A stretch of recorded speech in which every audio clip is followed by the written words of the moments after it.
સુરતની નવી civil hospital ફરી એકવાર વિવાદમાં આવી છે। નવી સિવિલ હોસ્પિટલના હિસાબી શાખા દ્વારા 7.56 કરોડની જીએસટી કૌભાંડનો મામલો સામે આવ્યો છે। ત્યારે આ અંગે નવી સિવિલ હોસ્પિટલના સુપ્રિન્ટેન્ડન્ટ ડોક્ટર ગણેશ ગોવેકરની પત્રકાર પરિષદ સંબોધી સ્પષ્ટતા કરતા કહ્યું કે જે ઓર્ડર થયો છે તે ઉપરથી થયો છે, જેને આરોગ્ય કમિશનરે મંજૂરી આપી છે। ડોક્ટર ગણેશ ગોવેકરે કહ્યું કે તમામ ક્લાસના ડિફરન્સ પ્રમાણે પેમેન્ટની ચૂકવણી કરવામાં આવી હતી।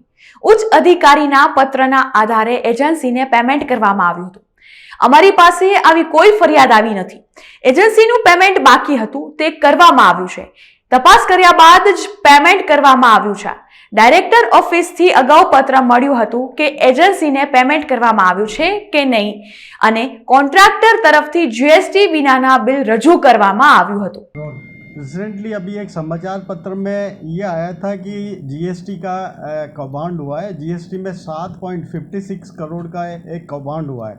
उसके लिए ये मेरा क्लेरिफिकेशन ये है कि ये जो ऑर्डर हुआ है ये ऊपर से ही ऑर्डर हुआ है और ये कमिश्नर की तरफ से ऑर्डर हुआ है आरडीटी के, और आरडीटी की तरफ से हमारे पास लेटर आया है और ये लेटर है 29/10/2022 का लेटर आया है जो कि पेमेंट के लिए।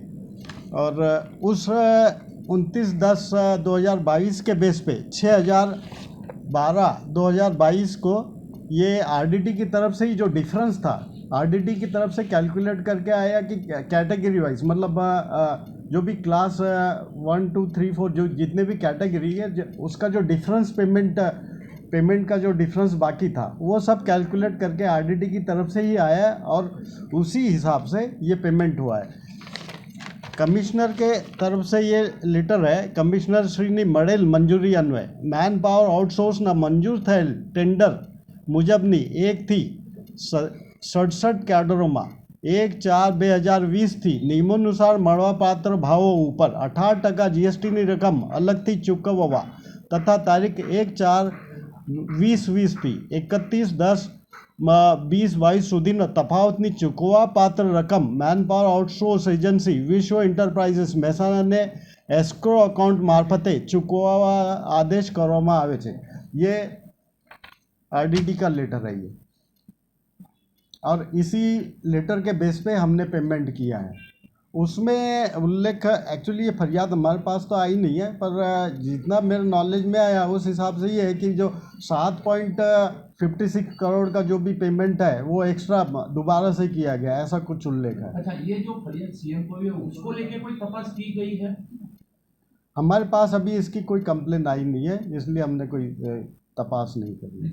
इसके लिए डायरेक्टर ऑफिस से हमारे पास पहले एक लेटर आया था कि भाई इसमें जीएसटी की चुकौनी किसको हुई है किसको नहीं हुई है। इसके लिए डायरेक्टर ऑफिस में हमने इंटीमेट कर दिया था कि ये विश्व एंटरप्राइजेस में इसका जीएसटी का पेमेंट बाकी था। विश्व एंटरप्राइजेस का जो क्या बोलते हैं टेंडर जो पास हुआ था वो जीएसटी पास होने से पहले पास हुआ था, इसलिए उस हिसाब से उस वक्त जीएसटी नहीं लगता था, तो उस तरह से उसका टेंडर पास हुआ था। फिर जीएसटी बाद में लगा, इसलिए जीएसटी का डिफरेंस रह गया था। उस वक्त कॉन्ट्रैक्टर की तरफ से विदाउट जीएसटी बिल सबमिट किए गए। नहीं, 2020 और 2022 की बात बोल रहा हूँ। 2016 हाँ, उस वक्त नहीं सबमिट किए थे, 2018 से जीएसटी लागू हुआ था।